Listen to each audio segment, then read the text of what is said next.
How to redeem McDonald's gift card. Hey everybody, if you're trying to redeem McDonald's gift card online, you'll need to use the McDonald's application. So you may just go ahead and open up the application. If you do not have it, you can even browse it through the website, or you can go ahead and download this application and open it up on your device. And then once you are here, you may just navigate to rewards and deals option. So you can find the rewards and deals or similar section within the app. We have that option in the middle of the screen in the bottom, tap on it.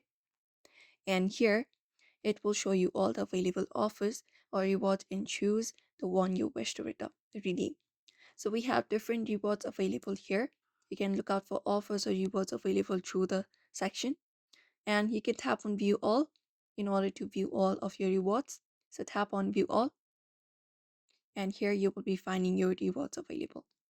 So what you may do in order to use the gift card is once you have selected a desired item, for example cheeseburger, vanilla cone, etc., you can basically choose the one you wish to redeem, and that will generate a unique code for in-stock or kiosk redemption.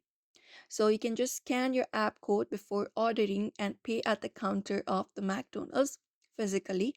And for delivery, you can add the selected item to your Mac delivery order and give the generated code to the cashier at the counter or enter it at the kiosk. And that way you can just go ahead and do so. Basically, the app version is primarily designed for promotions, rewards, and points, and it may not directly accept gift card payments for online or for all online orders. So you can use gift card physically rather than the app.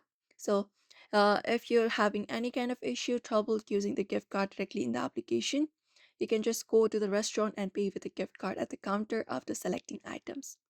So that is it. You may follow up this method in order to do so. So therefore, I hope this video was helpful. Give it a thumbs up and subscribe for more tips and tutorials.